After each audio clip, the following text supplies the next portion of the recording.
genuinely don't have the mental capacity to manage life, let alone a tangled hose. I am what I am.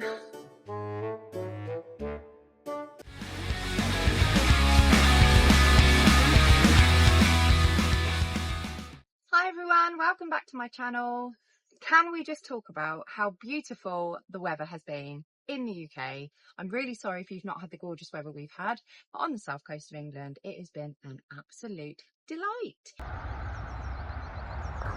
We've had some very strange cold mornings, but then by like midday, it's boiling. And today is midday and it is boiling. So first things first, let's see how the seedlings are doing and see if they've been eaten by mice. As you can see, I am delighted to find that some myzinia have germinated. No nasturtiums as yet. We've got some broccoli, no swede and no cauliflower as yet. But everything is still here. These are doing well, but the polytunnel is getting very weedy. And I've got lots more of these appearing, so I need to sort this out because this can quite quickly get overwhelmed. So last week, after I weeded my horrible weedy bed, I asked you guys what you thought about what I should do with the bed. And a lot of people said, get some potatoes in there to sort out the soil. So I have some potatoes to plant, so I'm going to do that today. I am super late with my potatoes because, as you can see, I've been so busy doing all the other stuff, getting stuff ready. And I'm going to do an experiment this year, and I'm going to show you what. So I have got some old potatoes, and these are baby potatoes, salad potatoes that have been growing eyes in the back of my fridge. So I literally just put them on the side and I've been letting them grow the little eyes. If you don't know, letting your potatoes chit is supposed to help them grow a bit quicker. The verdict is out with whether or not it works, but it starts them off a little bit early. So yeah, I have got shop bought potatoes to plant this year. And I've not done this before. And I haven't got round to going out and getting some seed potatoes. So I thought, why not give this a go? I know a lot of people that do this and it's fine. And then I can report back and we'll see what kind of crop we get. So if you have any old potatoes lurking around your house, your fridge, your cupboard, wherever you keep them, and they're growing these, why not give them a go? Stick them in the ground, see if you get some spuds. Right, I've just Googled just to make sure I give you the right information. This is the tool I'm going to be using to plant my potatoes, and this is called the how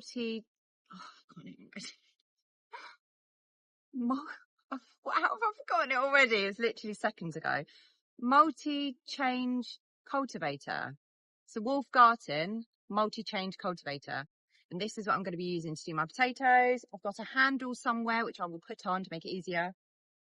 I talk about these tools a lot. They did gift them to me initially, a couple of years ago, but I used them before that and I'll use them since. And they don't pay me for this. I just only like to recommend things that are good, because what's the point in recommending something rubbish? Because then you're going to go away, you might buy it, you might say that's absolutely rubbish. Why did you bother? Why did you recommend something rubbish? So I don't like to do that. And this is really good because it sort of makes a channel for the potatoes. I did this in my video last year when I planted potatoes, but it makes a channel and it just makes it easier to do the potato planting trench method, which I find to be the most productive because it stops the potatoes from going green. It makes them easier to earth up. But anyway, this is what I'm using. Let's get on with some potato planting, shall we, before I run out of time. I just noticed that my onions are starting to come up and I've not watered them since I've planted them. This is terrible, terrible, terrible. But I need to definitely get some water on them because the ground is dry, but they're starting to come through. So there's a little one, can you see it? So that's good. I did realise that, I have kind of realised that because I've done that, I kind of have no way of walking through without standing on it. I just have to use that little corner. Don't see any garlic coming through, or just a weed. Yeah, I think there's a bit of garlic coming through there. You can see. So this is the bed I'm going to use, the ground is so goddamn dry, which is not ideal. Would have preferred it to be a bit more moist, but such is life. Right, let's get these planted, shall we? I can't quite reiterate how much I hate planting things like this. It's annoying, but I've got to do it because I'm late. And I need to do my main crop as soon as possible as well, because, yeah, should have done them already, really. But, so now I need to, there's another thistleweed. I need to, oh, sugar. I need to get these trenches done. And then I'm going to put the potatoes in. Let's get on with it.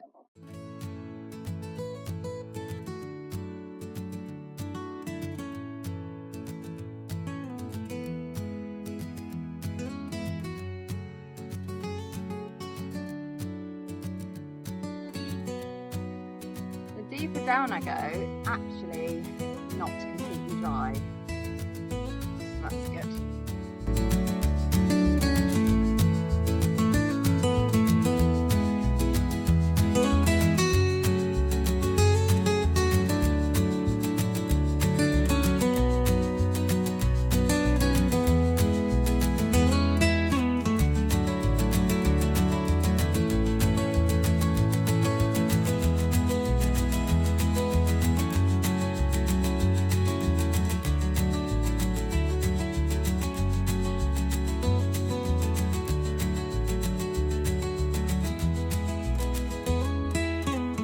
So there's my trench.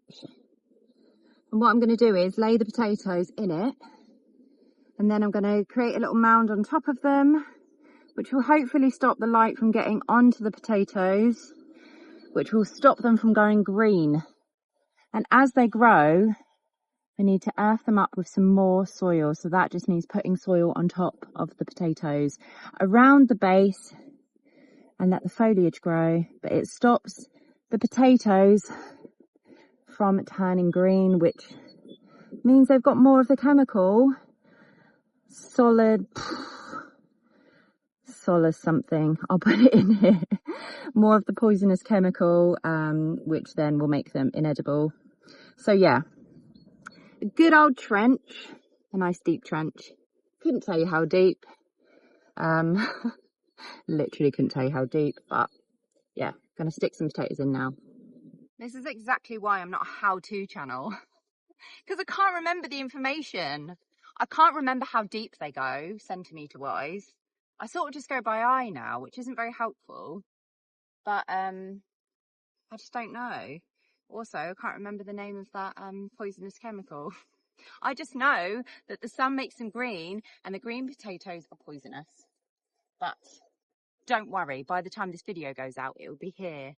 It'll be either here or here to tell you exactly what that means. But yeah, let's plant some spuds. So I've got a mixture. I don't know what variety they are. These ones are quite big. These ones are quite small. I can't remember what I bought. So yeah, it's just gonna be a bit of a potato pick and mix this year.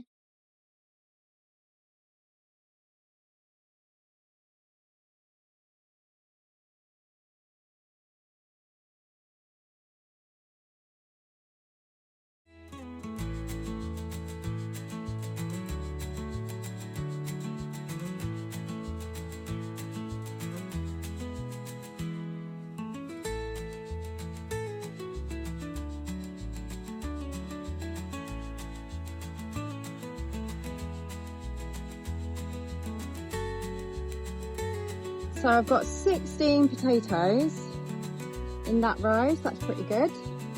So I'm definitely not going to fill the whole bed, but I could fill the rest of the bed with the next set of potatoes. And that's how close they are together. We measure in Nikki's hand width. That is how close together they are. So you can see the different varieties. That one, and that one looks completely different. So there's definitely two different varieties there. They may be either Charlotte or Jersey Royals, not sure.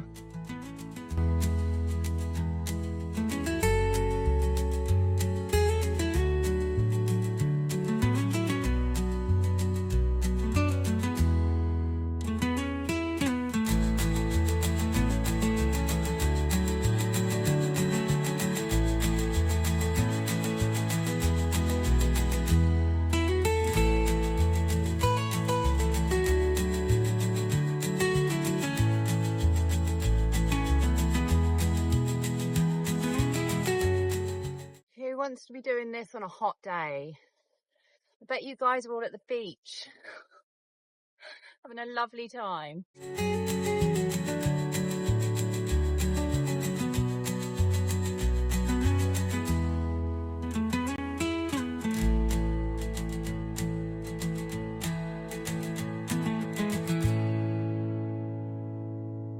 So, if you've got a bed which is really compacted, then growing potatoes is a really good way to sort of aerate the soil and really move it about so that it stops being so compacted.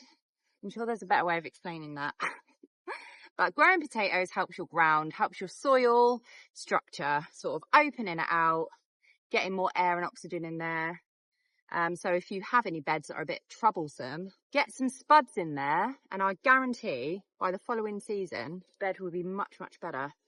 Right, next row. Plant them with the eyes facing upwards. This is where your potato plant is going to grow from. You can also, if they have multiple eyes, you can also cut them in half and plant 2 separate pieces. That means you'll get 2 separate plants. Another money-saving tip from me.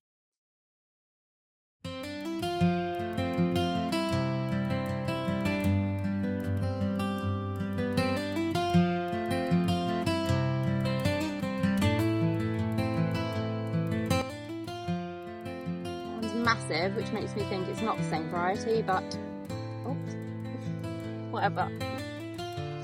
So that's good. That's 2 rows of first earlies, so I could possibly put some kind of marker in the centre to remind myself that these are separate varieties of potatoes, but they should be ready at different points in the year anyway, so it should be easy to tell. Just going to cover them over.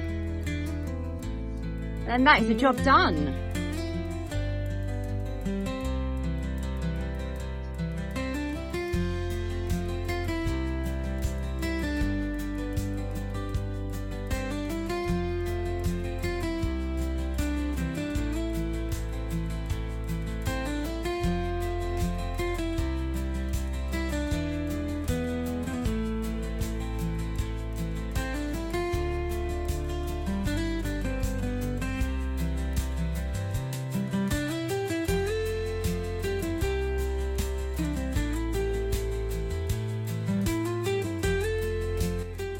See it particularly well, but there are 2 trenches there. Once the plants grow through a bit, I'll be able to see exactly where they are, because I did manage to bury the potatoes and forget exactly what position they were in, but I'm pretty sure they're all covered, so I just need to wait for them to come up, and then when they do come up I will put some more compost on top just to make sure that they are covered from the sun. Other potato planting methods are available. This is just the one that I found works best for me and gets me less green potatoes. So what I need to do now is give everything that I planted a water, because it is very, very dry. I'm going to get out my broken hose and give everything a water. Does anyone else's hose look like this? Put your hoses away properly. Oh my god, this is so tangled, it's actually ridiculous. Genuinely don't have the mental capacity to manage life, let alone a tangled hose. Oh god, why? This is what happens when you don't, when you think it will be fine, and then you come to spring and you need water. This is not fine. In fact, it is the opposite of fine. Probably going to kill some of you just watching this. Does drive my husband insane. But I am what I am.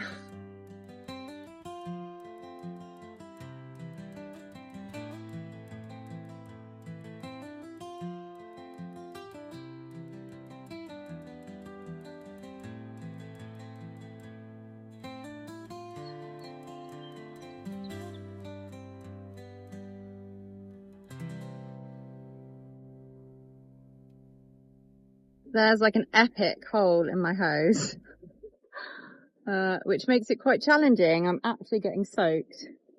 Not ideal, I need a new hose. Just had to run through to get through to water the rest. It's got soaked. Oh, yeah.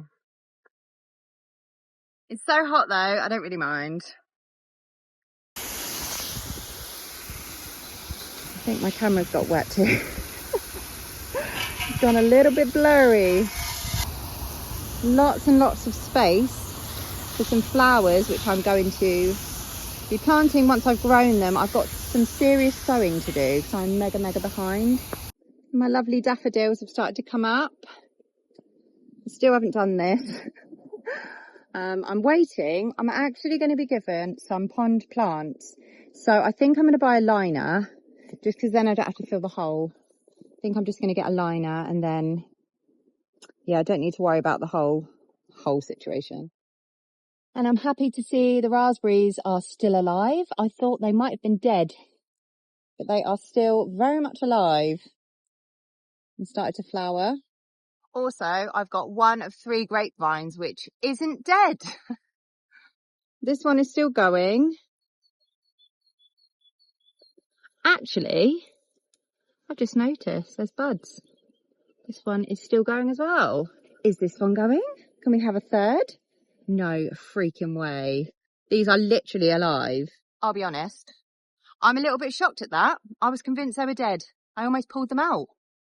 I know they do this thing where they make themselves look dead over winter, but genuinely, I was convinced.